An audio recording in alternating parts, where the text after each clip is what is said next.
There's a reason your first bite of a fluffy pancake feels like Sunday morning falling in love. That cloud-like softness isn't magic, it's science with a wink.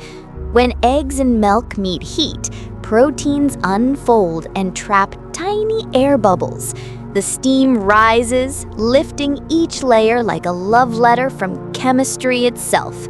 And that buttery aroma, it's the Maillard reaction. Sugars flirting with amino acids, releasing notes that whisper comfort straight to your dopamine.